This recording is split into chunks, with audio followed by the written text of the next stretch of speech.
Hello guys and welcome to Skynomics academy. My name is Sunil Kumar Yadav और आज हम लोग डिस्कस करने वाले हैं चैप्टर नंबर सेकंड को, जो कि ज्योग्राफी का होने वाला है ना। हमने एग्रीकल्चर के चैप्टर को डिस्कस करा, उसके बाद जो है हमने रिसोर्सेज एंड डेवलपमेंट को डिस्कस करा। आज जो चैप्टर होगा उसमें हम लोग forest and wild life resource, क्योंकि आपने अगर देखा होगा पिछले वाले चैप्टर में तो हमने रिसोर्सेज के बारे में बात करी है कि नहीं। अब जो है वो थोड़ा सा आगे बढ़ेंगे और जंगलों की तरफ चलेंगे और जंगली जानवरों की तरफ चलेंगे।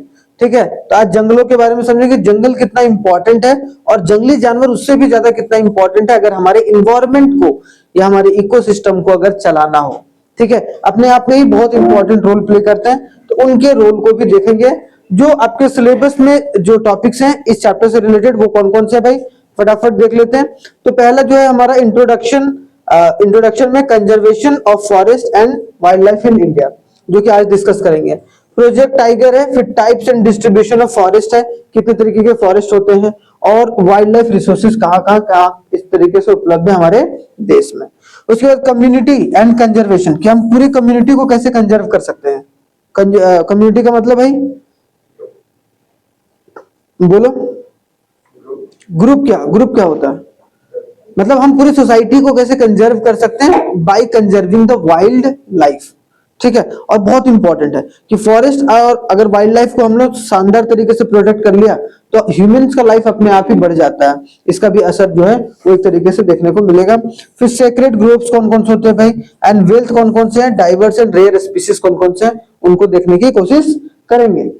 तो सबसे पहले स्टार्ट करते हैं भाई इंट्रोडक्शन से। तो अर्थ, आप जैसे जानते हैं कि अर्थ में जो है बहुत सारे मेनी लाइफ फॉर्म्स जो है, ranging from micro organisms, bacteria and the lichens to the majestic banyan trees, ठीक है, elephants and a colossal blue whales, है कि नहीं। अगर आपको देखने को मिलेगा छोटे से छोटे भी और बड़े से बड़े ऑर्गेनिजम्स भी हमारे जो पूरे अर्थ पर लिव करते हैं। इसका सिंपल सा अर्थ क्या है कि यहाँ पर हर एक चीजों की उतनी महत्व है जितना इंसानों की है। ठीक है, हम लोग इंसान क्या समझ लेते हैं कि इंसान जो है भाई ये जो बैक्टीरिया है या जो फंगाई है या फिर जो एलिफेंट है या वेल है वो हमारे कोई काम का नहीं है, लेकिन बहुत काम का है, क्योंकि वही लोग होते हैं जो हमारे एक तरीके से सड़ा गला या उन सब सारी चीजों को एक तरीके से मिट्टी में मिलाने का काम करते हैं। चींटी भी उतनी इंपॉर्टेंट है जितना एक हाथी इंपॉर्टेंट है।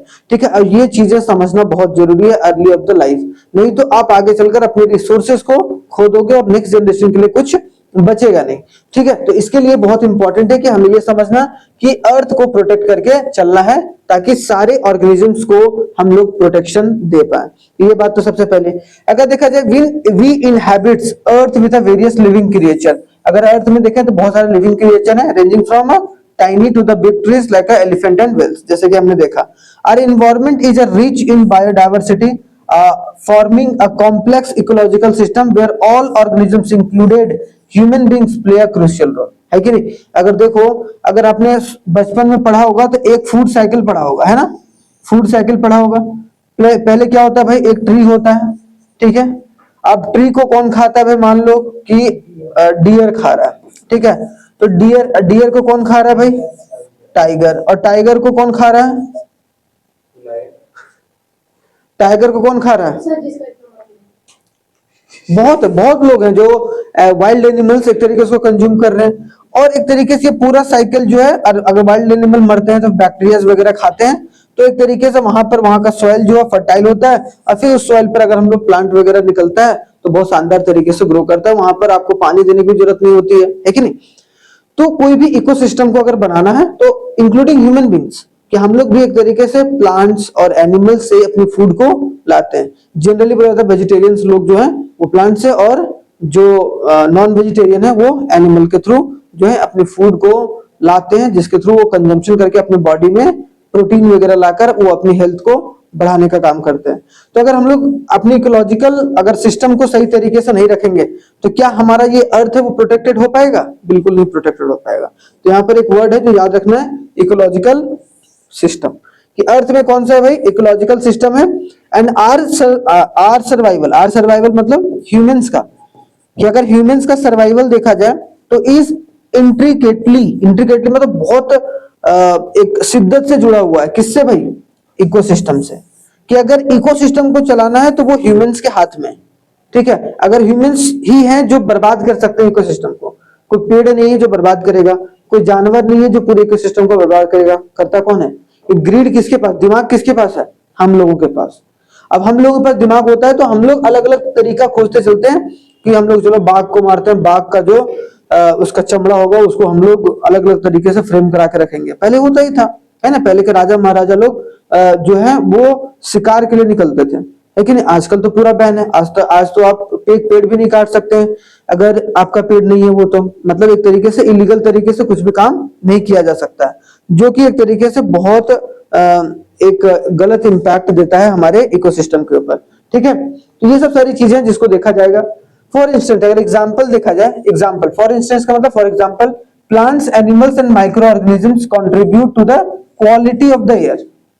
अगर मान लो कि प्लांट्स, एनिमल्स और अगर माइक्रो ऑर्गेनिजम्स नहीं रहेंगे तो हमारी क्वालिटी ऑफ द एयर जो हम लोग ब्रीथ कर रहे हैं वो उसकी कमी हो जाएगी। And the water we drink and the soil that yield our food, वो सब सारे एक तरीके से क्या हो जाएंगे, खराब होना शुरू हो जाएगा। और जिसकी वजह से ह्यूमन का एग्जिस्टेंस तो पॉसिबल ही नहीं हो पाएगा इन तीनों के अगर बजाय, अगर बोला जाए ये इन तीनों के अगर ना मौजूद रहे तो दिक्कत हो जाएगा। कौन? एयर वाटर और फूड। और हम लोग एयर वाटर और फूड तीनों कहाँ नेचुरल तरीके से ही तो एक्सट्रैक्ट करते हैं। अगर सॉइल रहेगा ही नहीं फर्टाइल, जैसा कि हमने पिछले वाले लेक्चर में देखा था कि सॉइल की फर्टिलिटी को बनाकर रखना बहुत ही इंपॉर्टेंट है, नहीं तो क्या होगा, सॉइल की फर्टिलिटी नहीं होगी तो वहां पर आप कुछ पैदावार नहीं कर सकते हैं, और नहीं करोगे तो आप खाओगे कैसे। तो ये अपने आप में एक बहुत इंपॉर्टेंट रोल प्ले करता है। विदाउट दिस एलिमेंट, ये सब एलिमेंट के बिना our existence would be impossible. ऐसा नहीं बोला कि भाई एक तरीके से चल जाएगा, नहीं, बिल्कुल भी पॉसिबल नहीं है। इसीलिए forest are the vital component of this ecosystem. इसमें से सबसे ज्यादा जो इंपॉर्टेंट है वो है जंगलों को एक तरीके से सुरक्षा देना, या फिर जंगलों को प्रोटेक्ट करके चलना, ताकि वो एक लार्ज अमाउंट ऑफ जो फ्रेश एयर है वो जंगलों के थ्रू आता है। आप एक दो पेड़ पौधा लगा लेते हो, घर में लगता है कि यार बहुत हरा भरा है, लेकिन वो उतना ज्यादा ऑक्सीजन जनरेट नहीं करता जितना एक मेच्योर पेड़ जो है वो जनरेट करके हमारी इकोनॉमी, या हमारी इकोनॉमी बोल रहा हूँ, हमारे इन्वायरमेंट में इवॉल्व होता है वो एयर। और जब वो इवॉल्व होता है तो बहुत सारे गंदे जो एयर को वो कंज्यूम करके फ्रेश एयर को हमें एक तरीके से देता है, ठीक है। तो यहां बोला गया as this serves as a primary producer, क्योंकि फॉरेस्ट जो है एक प्राइमरी प्रोड्यूसर है sustaining the life of all other organisms in the chain. अगर जंगल जिस दिन हम लोग देखो आजकल क्या हो रहा है, अभी हाल ही का न्यूज बता रहा हूं मैं, अभी जो पौली साइड में, गढ़वाल साइड में बहुत सारे भालू वगैरह निकल के आ रहे हैं। तो ये हो क्यों रहा है? और जिसकी वजह से एक महिला का पूरा चेहरा खा गया हो। अब सोचो क्यों हो रहा है, वो लोग क्यों इस तरीके से कर रहे हैं भाई? क्योंकि उनके जगह पर हम लोग जाकर एक तरीके से एंट्री मारे हैं। तो जब आप उस जगह पर एंट्री मार रहे हो जहां पर उन लोगों का इनहेबिटेंस है, तो एक तरीके से वो लोग अटैक तो करेंगे ही, क्योंकि उनके पास तो ये तो दिमाग है भाई कि अगर मेरे को कोई मारने आ रहा है तो वो इंस्टिंक्ट है कि मैं रिटेलिएट करूं। सिंपल सी बात है। वो दिमाग, ये दिमाग नहीं है कि मैं उस जानवर को कैसे चलाके से फंसाऊं, ये फंसाऊं, वो सब दिमाग नहीं रहता है। लेकिन जनरली जो दिमाग रहता है एक नेचुरल चीजों का, खाना है, भोजन है, ये सब चीजें तो रहती हैं। तो देखो धीरे धीरे क्या हो रहा है कि चीजें जो है वो डिस्टर्ब हो रही हैं। जैसे जैसे हम जंगलों की तरफ घुसे चले जा रहे हैं, चाहे वो आप मिनरल्स को निकाल रहे हो, चाहे वहां पर आप अलग अलग जड़ी बूटी को निकालने के लिए जा रहे हो, या किसी भी तरीके से आप जो है वो फॉरेस्ट लाइफ को डिस्टर्ब कर रहे हो, तो ह्यूमन लाइफ ऑटोमेटिकली डिस्टर्ब्ड हो रहा है, ठीक है। तो यहाँ पर आपको पता चला कि इंपॉर्टेंस किस तरीके से किसका इकोसिस्टम, फॉरेस्ट एंड ह्यूमंस का बढ़ जाता है। तीनों को साथ में अलाइन होना जरूरी है। अगर अलाइन नहीं हुआ तो आने वाले समय में बहुत दिक्कत परेशानी हो सकता है। इसमें दो चीज आता है, एक आता है फ्लोरा, एक होता है फाउना, ठीक है, जो कि एक तरीके से जनरली आपको देखने को मिलेगा इकोसिस्टम का पार्ट होता है, ठीक है। तो अगर फ्लोरा देखा जाए, फ्लोरा इज द प्लांट या plant life occurring in a particular region और अ टाइम, है कि नहीं। फ्लोरा किससे रिलेटेड है भाई? प्लांट से रिलेटेड है, जो कि हमारे इकोसिस्टम या फिर रीजन्स में रहते हैं। और फाउना क्या होता है? Fauna is all the animals life particularly region और टाइम। मतलब फाउना किससे रिलेटेड है? एनिमल से। दोनों किससे? लिविंग, दोनों लिविंग है भाई। एनिमल जहां इनहेबिटेंट्स होता है उसको हम लोग क्या बोलते हैं? फाउना। और जहां पर प्लांट्स बहुत लार्ज मात्रा में होता है उसको हम लोग क्या बोलते हैं? फ्लोरा। अब इन दोनों को प्रोटेक्ट करके चलना जरूरी है, क्योंकि प्लांट और एनिमल का मतलब एक तरीके से हम लोग सिंपल सी बात बोल रहे हैं कि यहाँ पर एक तरीके से दोनों लिविंग है भाई, और दोनों लिविंग है और दोनों हमारे इकोसिस्टम को बचाने के लिए एक इंपॉर्टेंट रोल प्ले कर चलता है, ठीक है, इकोसिस्टम, ठीक है। क्या है, इको सिस्टम। ठीक है, अब यहां पर देखो थोड़ा सा, विद एक्सटेंसिव या फिर एक्सटेंसिव बायोलॉजिकल डाइवर्सिटी, हमारा जिस तरीके से बायोडाइवर्सिटी डाइवर्स रूप में फैला हुआ है पूरे चारों तरफ। ठीक है, India ranks among the world's most affluent nation hosting almost 8% of global species count. अगर देखा जाए हमारे देश में अगर 100 जो स्पीसीज हैं अगर ऑल ओवर द वर्ल्ड, तो उसमें से 8% जो है मतलब 8 स्पीसीज हमारे देश में पाए जाते हैं, जो एक बहुत बड़ा नंबर है। 8% कम नहीं होता है कि कोई ऐसा इनहेबिटेंट्स, और इंडिया एक ऐसा देश है जहां पर हर एक तरीके के क्लाइमेट आपको देखने को मिलते हैं, जिसकी वजह से यहाँ स्पीसीज का इनहेबिटेंस और भी शानदार देखने को मिलता है। ठीक है, तो यहां पर समझ सकते हैं कितना परसेंट है, 8%, जो कि क्या एस्टिमेट किया जा रहा है भाई, एस्टिमेटेड एट 1.6 मिलियन। कितना कि 1.6 मिलियन स्पीसीज, छोटे छोटे बड़े बड़े जितना भी है, वो 1.6 मिलियन स्पीसीज हमारे देश के अंदर की जमीनों में है।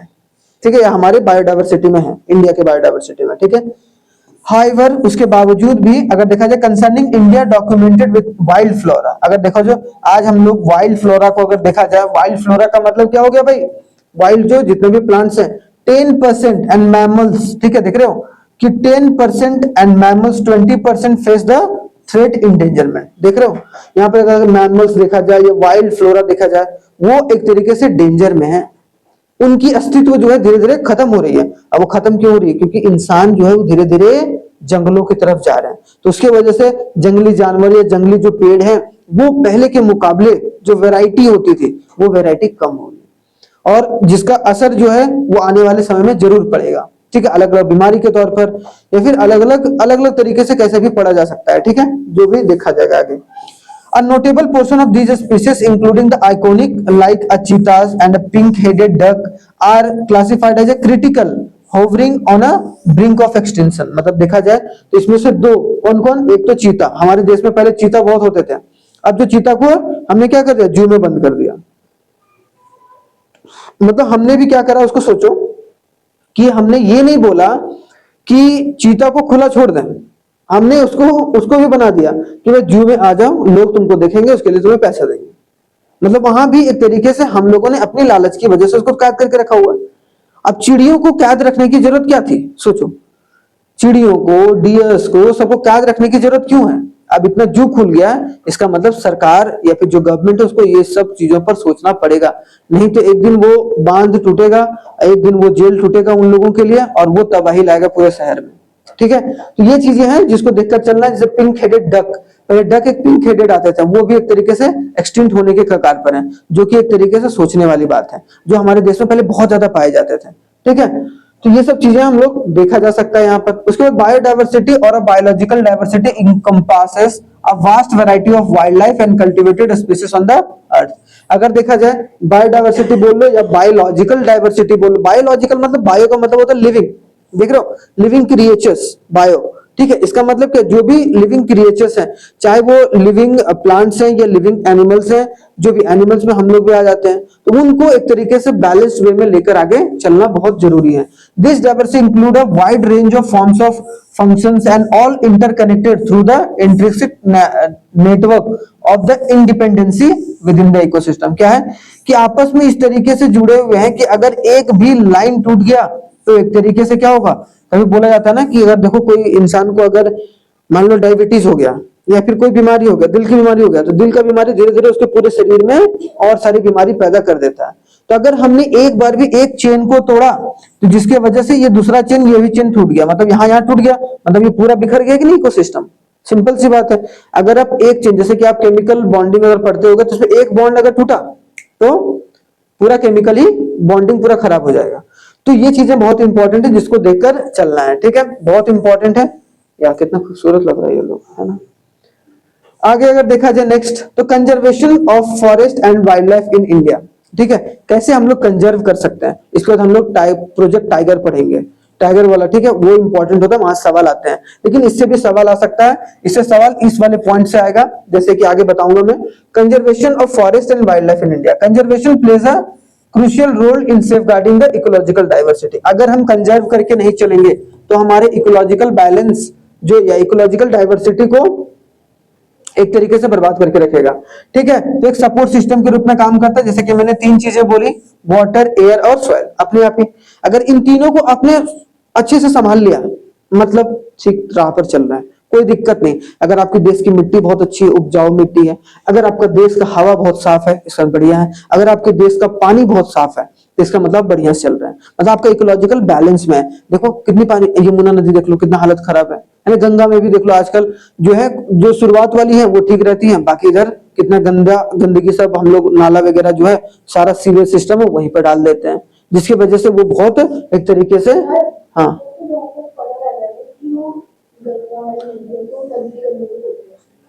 वही तो बात है, वही तो बिजनेस लोग करते हैं ना, हम आप जैसे लोग थोड़ा करते हैं वहां जाके, बिजनेस पर्पस के लिए किया जा रहा है ना। तो वो समझना है ना, वो सरकार को समझना पड़ेगा ना कि ऐसी चीजों को हम लोग अंडरग्राउंड जाके कुछ टैंक वैंक बना के वहां पर जो व्यवस्था करें।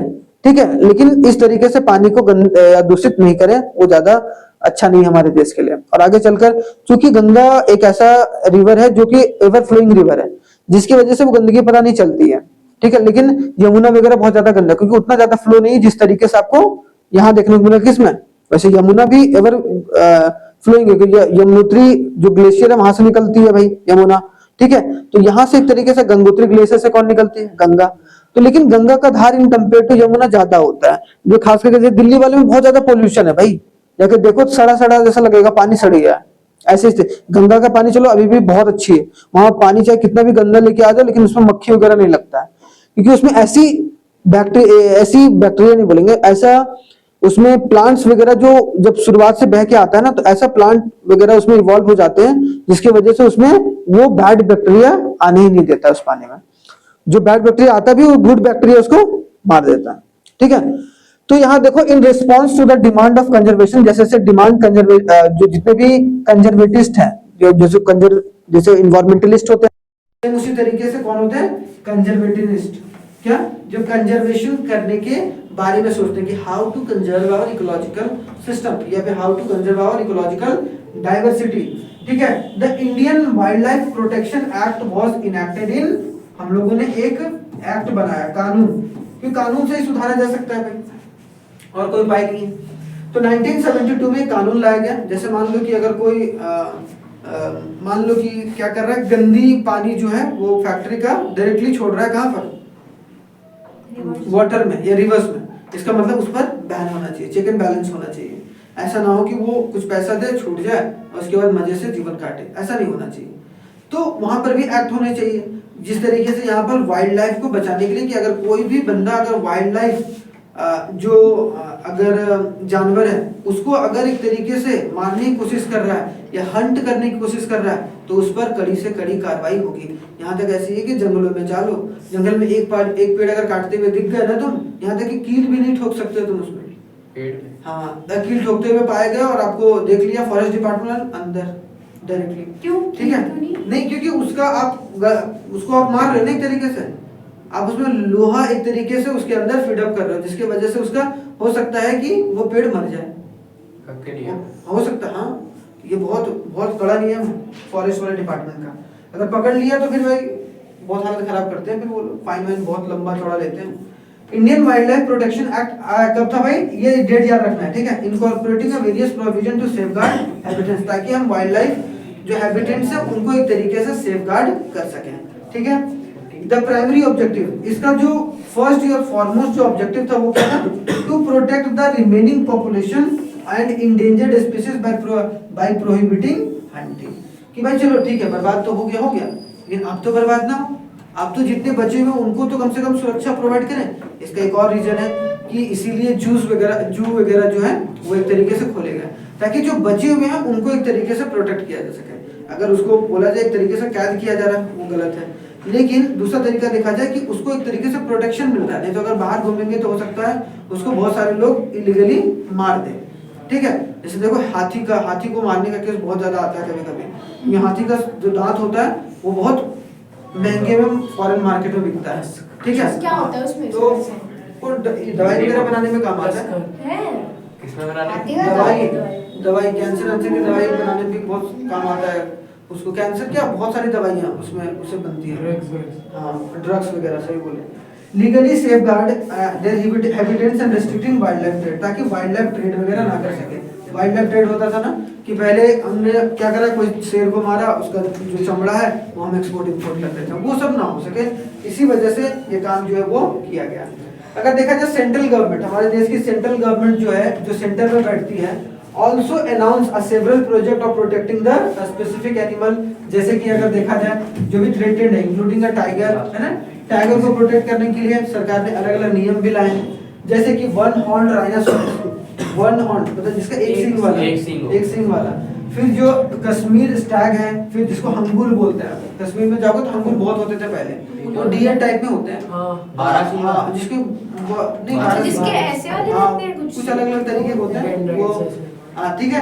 एंड 3 टाइप्स ऑफ क्रोकोडाइल, और 3 type of crocodile, fresh water crocodile, salt water crocodile and घड़ियाल, है ना, 3 तरीके के क्रोकोडाइल को भी एक तरीके से प्रोटेक्ट करने के लिए जो है सेंट्रल गवर्नमेंट जो है अलग अलग कानून लाई है, ताकि उनको एक तरीके से प्रोटेक्शन दिया जाए, या फिर उनके जो क्वांटिटी है उनको बढ़ाया जाए, ठीक है, ये बात है। और एशियाटिक लायन जानते हो, एशिया हमारा शान होता था एशियाटिक लायन, लेकिन एक तरीके से आज वो खतरे में है। मोस्ट रिसेंटली अगर देखा जाए इंडियन एलिफेंट, ब्लैक बक जिसको हम लोग चिंकारा भी बोलते हैं, ग्रेट इंडियन बस्टर्ड जिसको गोदवान भी बोलते हैं, and the snow leopard etcetera have given a full और partial legal protection against the hunting and the trade throughout the India. तो देख रहे हो, मतलब ये सब भी कुछ अलग अलग जो वाइल्ड एनिमल्स हैं जिनको प्रोटेक्शन देने के बारे में बात किया गया, ठीक है, रिसेंटली जो सरकार दे रही है, कौन सा सरकार, सेंट्रल गवर्नमेंट, ठीक है। अगर देखा जाए तो government of India launched a project tiger in 1973, ठीक है, to rescue the endangered tigers, ताकि हम जो बचे हुए टाइगर हैं उनको रेस्क्यू करके एक जू वगैरह में कहीं प्रोटेक्ट करके रखें और उनकी स्पीशीज को बढ़ाने के बारे में सोचें, ठीक है।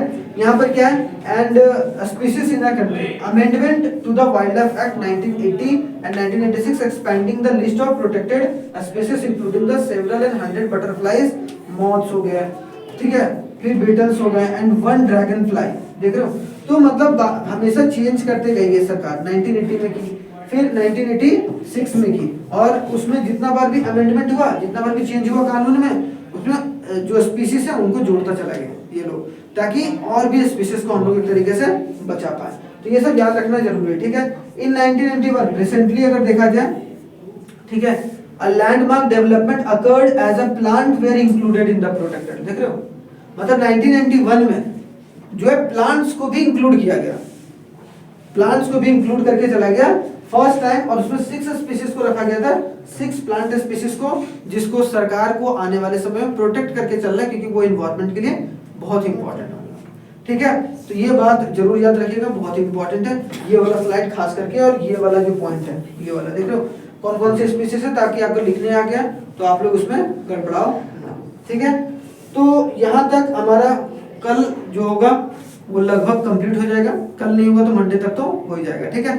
तो आई होप सो आप लोगों को समझ में आ गया होगा, ठीक है, यहाँ तक। उसके आगे जो भी होगा वो हम लोग डिस्कस करेंगे। थैंक यू वेरी मच, जय हिंद, मिलते हैं नेक्स्ट क्लास में।